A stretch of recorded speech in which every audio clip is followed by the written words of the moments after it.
Hey y'all, welcome back to my YouTube channel. My name is Ayana.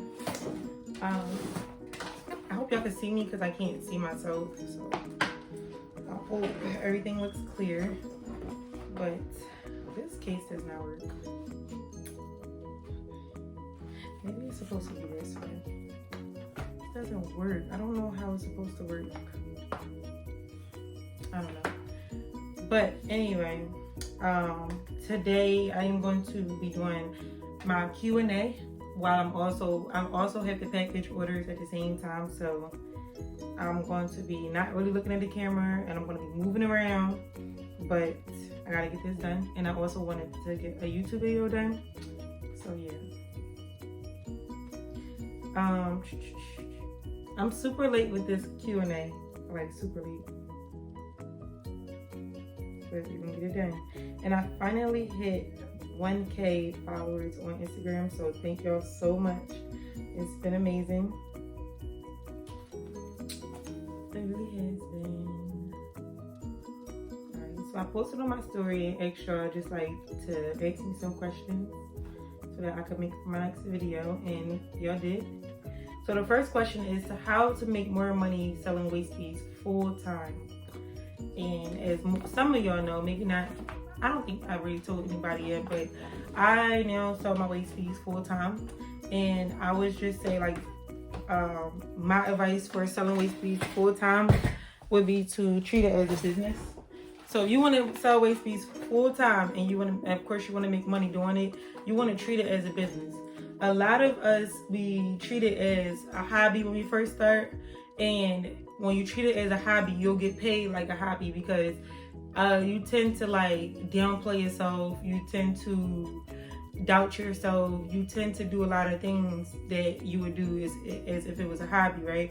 But when you treat it as a business, when you treat it as a business, you're going to push yourself to learn about business. One, you're going to push yourself to not lower your prices for anyone, not take no BS from anyone, not take no BS from yourself.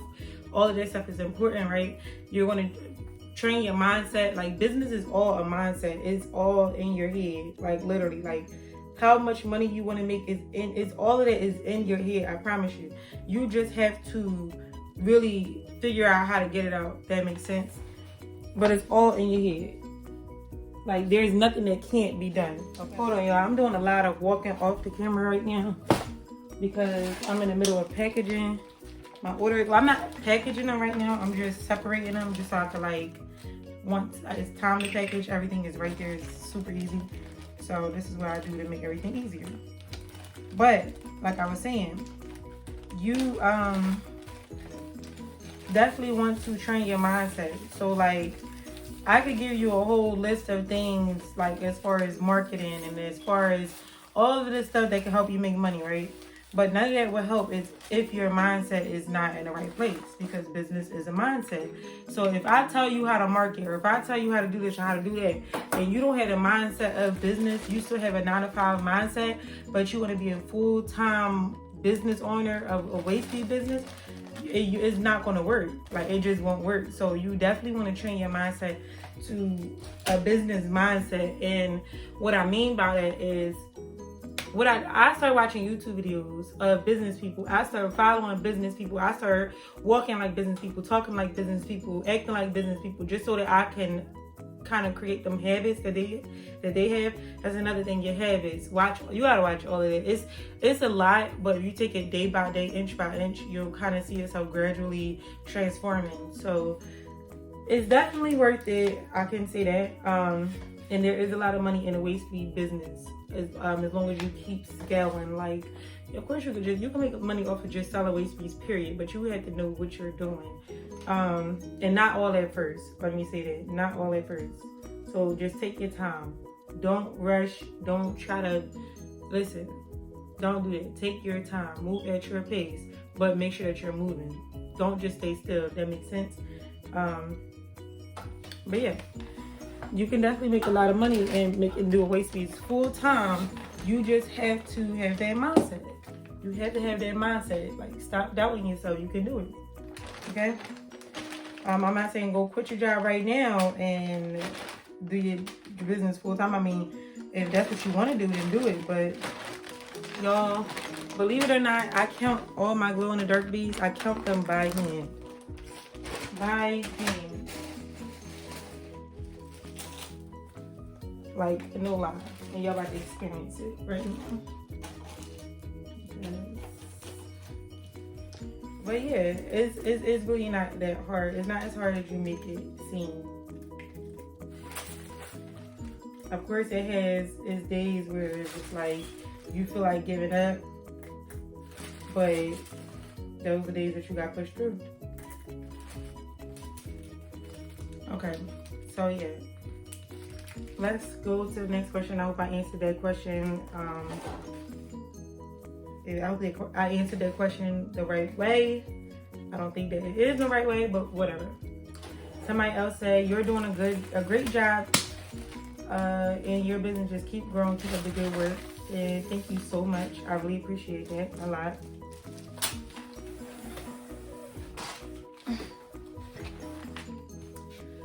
I need help putting clasp on a string. I don't use elastic because it doesn't work. So I do have a video showing how I put my clasp on the string on cotton thread. So you can definitely go watch that. Like I said, it is a little complicated to master, but with practice you can get it. So my advice would be to just keep practicing.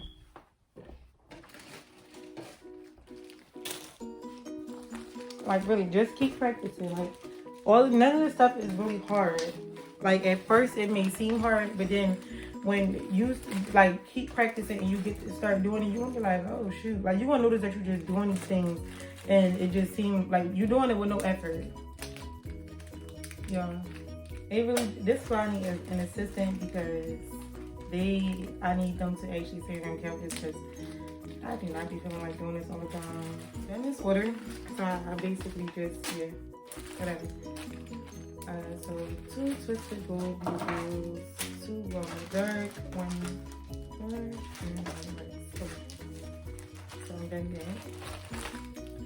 But yeah, like I was saying, I'm about to stop making my own waist beads. I'm going to strictly be getting my waist beads from my vendors. So it's definitely about to go up, y'all, because I'm about to have so much more freedom to expand my business, because I don't have to sit down and actually make orders. All I have to do is really package them and worry about inventory. You get what I'm saying? Y'all, I cannot see nothing. I can't see myself on that screen at all. It's terrible. Anyway, okay. So let's do the next question. It wasn't too many questions on here, but I have the 100% mercerized cotton, but my beads keep popping. I use 10 strands. Help. Okay, so you're not the very first person. You're not the first person that told me that. But I also had other people who had like really good results, and I myself has had really good results with the 100% mercerized cotton thread. And I also still have on my waist beads. So my recommendation, or my advice would be to look at your beads that you're using.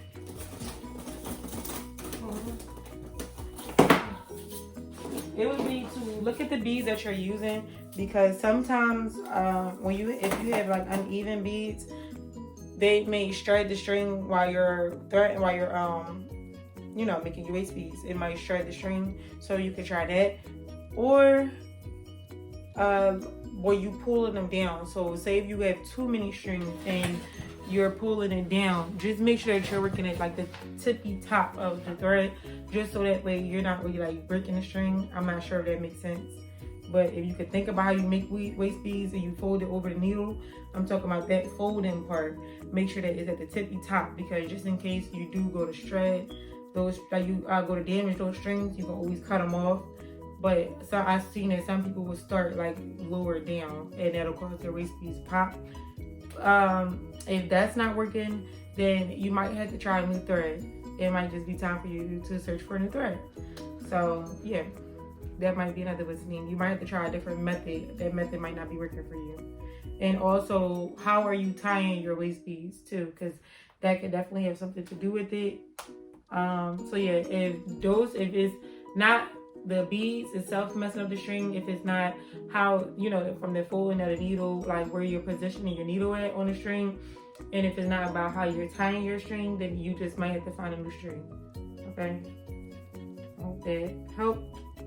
I hope that helped you, because I never really had a bad experience. I never had a bad experience with that string, so I can't really like say why, to be honest. But those are the things I could think of why waist beads would pop without doing anything to them. So somebody asked, how do you create the prices for your waist beads? Y'all, that's something that I struggle with myself. I can say that it's really not easy.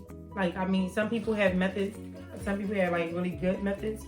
So I would say for you to do your research. But I charge what I feel as though is worth. And I also compare my prices to other markets. So like, for instance, like my beads and stuff, I compare my prices to like Joann's and stuff like that. In general, how much should these beads be in these grams? And I understand that waist beads could be different, but that's just a tip for what I do with those, you know, with pricing or whatever. I just compare it to other businesses that are similar to mine, if that makes sense. And then sometimes I don't even compare it. I just charge what I feel as though that the waist beads are worth. Especially if I had to use waist beads that are not in my collection. I mean, beads that are not in my collection to make those waist beads. Like I had to personally go out and buy beads. Then I would charge for I would, you know, make that go up like $1 or $2 because I have to make my money back from, you know, spending out outside of what I already have. I don't know if that makes sense, but yeah. With that, you really would have to go and research some methods so that you could follow. That would be my advice, because y'all, I be charging what I feel in my heart is right. That's what I do. What I'm comfortable with. And not really let me scratch that. Not really what I'm comfortable with. I charge what makes me uncomfortable, because so sometimes when you charge what you're comfortable with, if some people be willing to pay a price above that, or they be expecting a price above that. So you definitely want to charge a good price for your time, your effort, the money that you had to put out, the packaging that you had to buy, the shipping, all of that stuff. All of that stuff has to come in consideration when you are making your prices. So I'm dropping all these beads.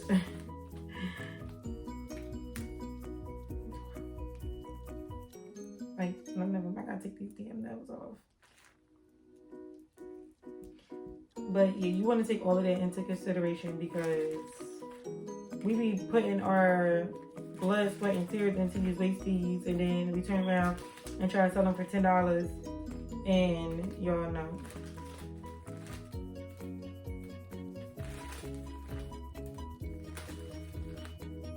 All of that stuff into consideration when you are making your prices. But my advice would be to research, because it might be somebody out there with more logical advice on how to make your prices for your stuff, your products. But that's how I do mine. So since you asked, yeah. But yeah, y'all. Don't take this, I mean, listen, have fun with this business stuff. If you starting a business in waist beads, or you starting a business with anything in general, have fun with it, y'all. Like, don't take life too serious, because, listen, it ain't that serious. Ain't nothing that serious. Ain't nothing worth stressing over. I understand that some things can just be like a little overwhelming, but try not to let it stress you out, because at the end of the day, when you make it to where you desire to be, you're going to look back at this journey and you're going to laugh, I promise. So definitely, listen, don't take that stuff too serious. Live your life, laugh more, be happy, you know, all that good stuff. Ooh, my hair. Yeah, I'm ready to take this hair out. Oh, and let me give y'all some advice. about that. Speaking of this hair, okay? Because this is a really big advice. Y'all, if you have a business, please do not be being disrespectful to your customers. Y'all need to learn customer service, okay? First thing first, learn customer service. Learn patience. Learn, you need to learn, what's the freaking word? Learn how to hold your composure when it comes to certain things, if that makes sense. Because some people are like, y'all, I hate getting on Instagram and I see somebody got a business and I'm ready to support them, and then I go on their story and they exposing a customer, or they talking bad about their customers, or they talking about how y'all get on their nerves, or they just saying some real out of pocket stuff. And I'm like, damn, I don't even want to support you, because not that I don't want to support you, but I don't even want to do business with you, because what if you gonna be doing this to me? Like, what? And trust me, I understand. Customers can be annoying. They really can. Like, people in general can be annoying. But you, as the customer's always right at the end of the day. The customer's always right. And trust me, they be wrong. I know. But the customer is always right. Just keep that in your mind and just go with it. Like, just go with it. Like, there's no reason to be going back and forth with people on your business page, going back and forth about your business. No. If some people, you do have to like tell them, like, no, you know, in a polite way, I just don't want to do business. You know, I can't do business with you, because some people say, you know, all money ain't good money, but it's a way that you do that. Like, and you don't have to let the world know that you did that. You understand what I'm saying? Like, don't let this Instagram stuff stop you from making your money, okay? Because that right there will turn me away. If I go on your page and I see that you have no customer service whatsoever, I am not going to deal with you, okay? And I brought up my hair because, y'all, I wanted to go to this girl to get my hair done for years, because I really wanted my hair in this style for a couple years now. But I'm just not a person that really wear weaves too often. So I'm like, I didn't really want to pay $300 to get my hair done in weave. And when I know I probably want to take it out in a week, because that's how I am with weave. So I'm like, let me go, you know, it's my birthday. I'm like, let me just go ahead and give it a try. So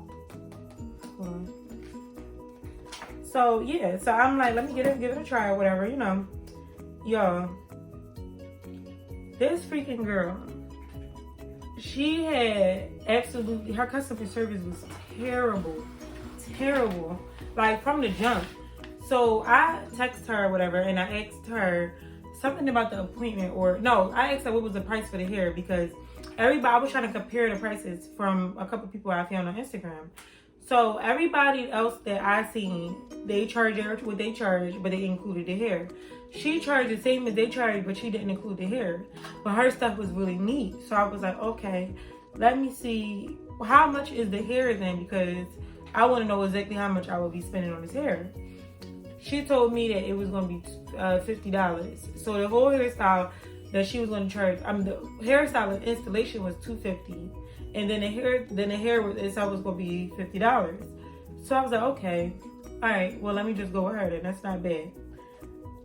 So she sent me a picture of the hair, and I said, do I get that length? Because mind y'all, like I said, I don't wear weave often at all. So I don't know nothing about hair, and I barely know how to do my own damn hair. So I asked for 20 inches. She sent me a pack of hair that said 18 inches. So me being me, I asked, am I getting that same exact size, or should I get 20 inches? She said, get exactly what I sent with an exclamation mark. And so I said, okay. And I think I said something else, and then she said K with an exclamation mark. All of that is unnecessary, because it makes me feel like you're yelling at me in this text message, because, you know, text messages can be misinterpreted. And I also send exclamation marks to my customer, but it's more so out of excitement.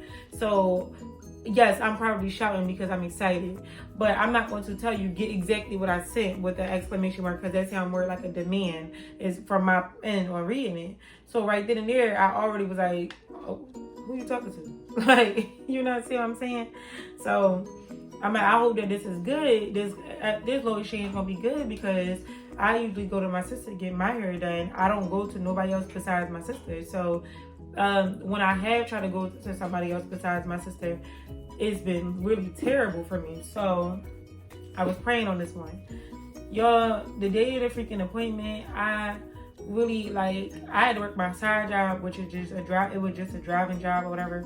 But I had to make sure I woke up extra early because I wanted to make this appointment, because it was all, y'all know how they get with all of them rules. You can't if you supposed to be there by 10, if you there by 10:01, it's $15. The appointment gonna be canceled, this and that. So I'm like, let me avoid all of that. Let me just get there on time. Y'all, I'm on my way to the appointment. On my way. And this girl texts me and say, can you come at 11? If you come at 11, I'm not going to make it there on time. Or could you just come on the 18th? So I'm like, what? Mind you, I already paid my deposit and stuff. And I'm just like, what? What do you mean? Like, girl, I'm in a rush to do everything I got to do. Like I said, I work at my side job. You don't know what I'm doing. And you just talking about some come at because you're not going to make it there. No explanation or nothing. So I'm just like, that's like real kind of inconsiderate. Like, I'm already on my way. So she was like, well, like I said, I'm not going to make it there. You could come there at 11 or you'll just have to reschedule. I said, well, by the 18th, I'm not even going to be in town. So I guess I would have to wait until 11. Like, but what the hell? Like, come on, yo. So I was irritated. Y'all, I went and did what I had to do, whatever, try to kill some time. And then I told her at 10:30 I was on my way. She texted me back and said, well, I'm not there yet, and I don't know what time I'm going to be there. So I'm like, what? What do you mean? Like, what is so? What do you mean? Like, I'm not understanding. Then she tells me, what the hell she say? I forgot how the whole thing went, but long story short, she didn't get there till about damn near 12 o'clock. And I was irritated because it was just like, yo, like the communication was not there at all. There was no apologies. There was no nothing at all. Nothing. And I was so irritated. Like, yo. So I get in here, y'all. And there's literally a hole in the freaking wall. It looked like she's in here. Somebody just did demolition on the house, and she just decided she was gonna put a chair and a backdrop in this house. So I'm like, okay, whatever. I grew up in a house like that because my dad did work on the house. So it's nothing, like, I'm not shy from it or whatever like that. But it's just like, come on, y'all. Like, you not professional, and then you got me walking into this. The least you could have been was professional. So she starts separating hair, whatever, y'all. When this girl started doing my hair, she gets on the phone with her boyfriend. And they talking about conversation I know for a fact that you should not be having around me, 1. And 2, you should not even be having because you have a customer in your chair. And he should have been respectful and said no. And not only was they on the phone, but they was on FaceTime with the tripod facing my head while she doing my hair. Like, come on now. I was so irritated. Like, that whole experience was just so trash for me. And then on top of that, her dad came in, left the door open, they busting it up. She keeps stopping, talking to her. She did do it in 3 hours, but it was just still like, come on now. Like, the customer service was trash. I would not recommend her. I would not promote her. I would not even say her name on this video. And my thing is, you know how many people ask me about who did my hair because they wanted to book an appointment. And I would not recommend her to nobody. You tripping? No. Like, word of mouth is everything. If I was to sit here and say this girl name, I could probably mess up a lot of potential business for her because just the simple fact that your customer service is trash.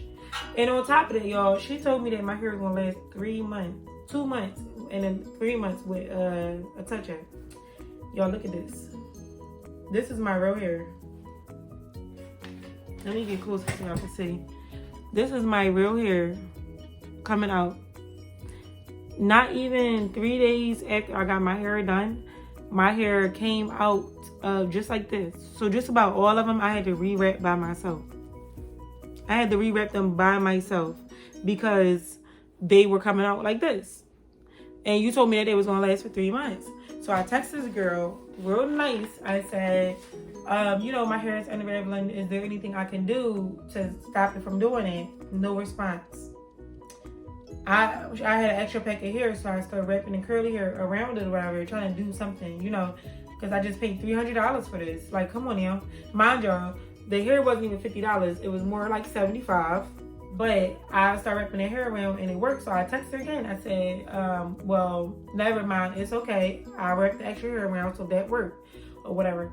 But it's just like, yo, like, your customer service is trash.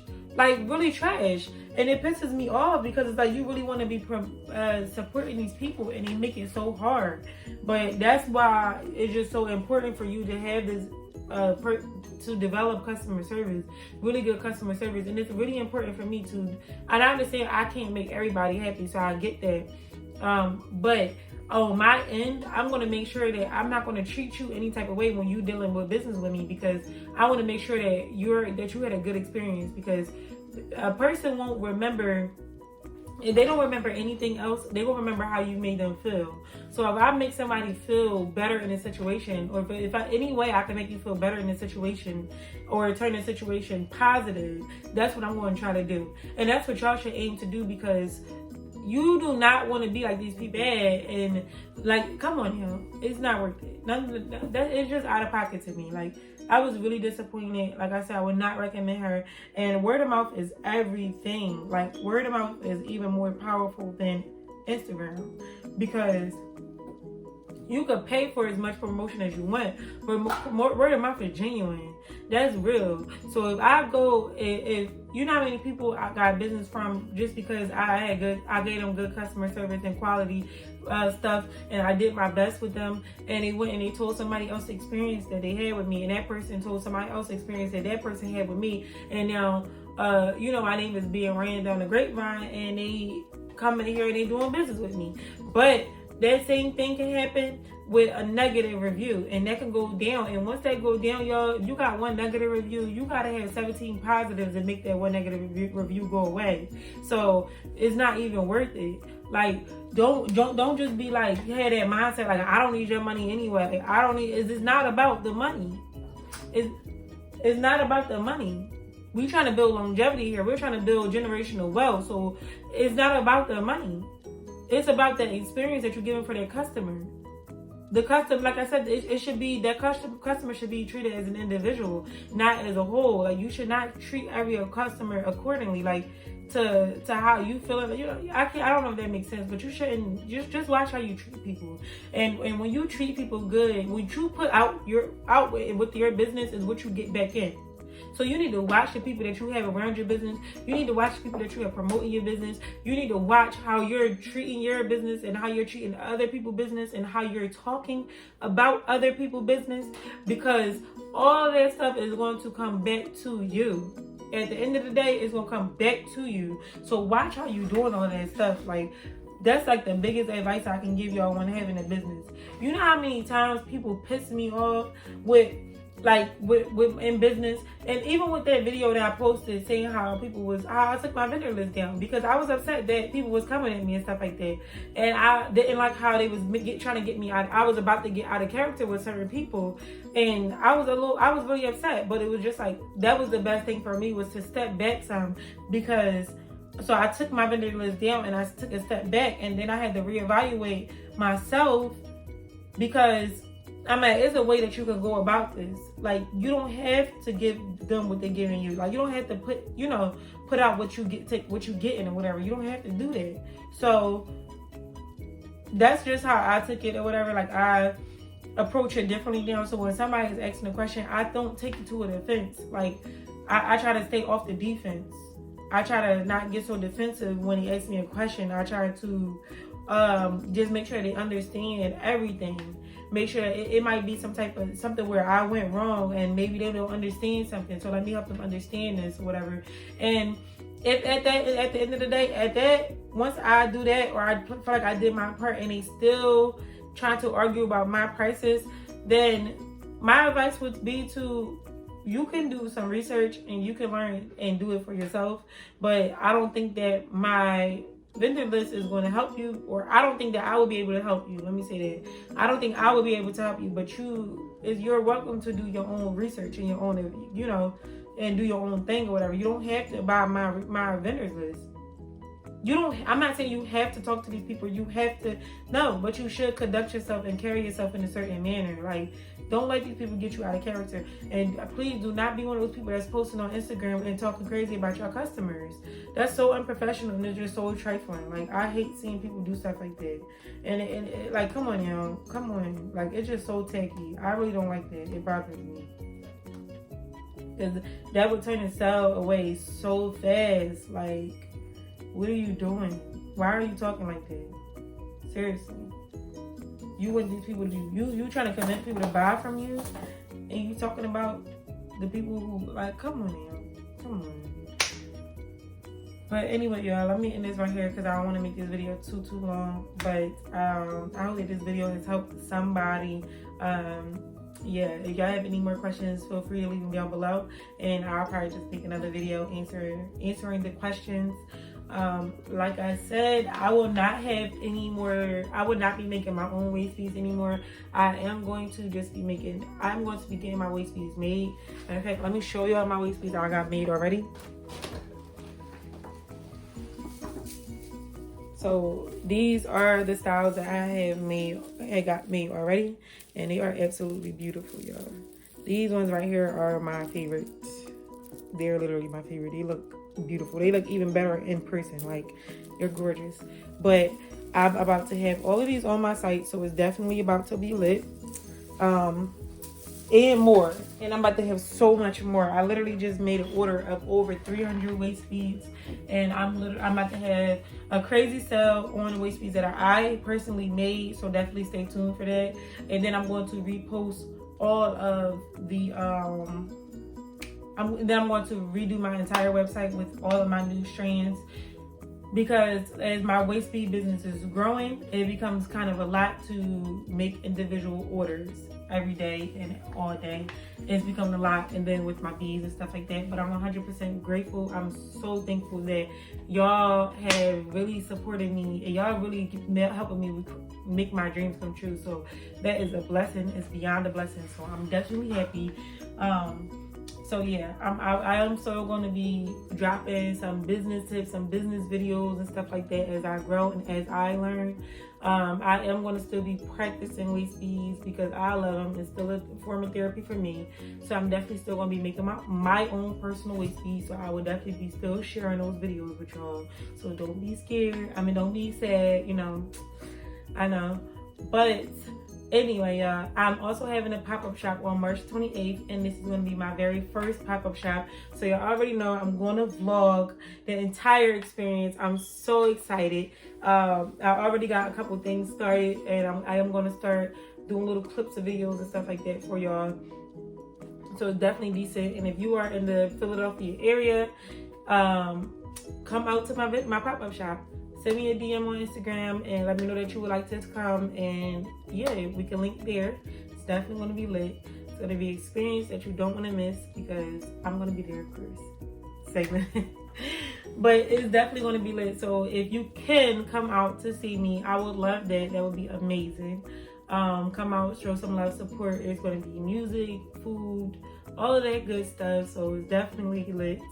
I'm going to have all my new styles at my pop-up shop. And it is on Baltimore Avenue in Philadelphia. I'm kind of closer to the Yaden area, so it's kind of local. So definitely DM me if you would like to come. Let me know. And yeah, I hope that you guys enjoyed this video. Thank you so much. Don't forget to subscribe and give this video a thumbs up. And y'all, thank you so much for 4,000 subscribers. I really love y'all so much, y'all. Last year this time I had 12 freaking subscribers. It is lit. I cannot believe how much I really have grown in not even a year, y'all. Not even a year. This time last year, I was not making waist beads.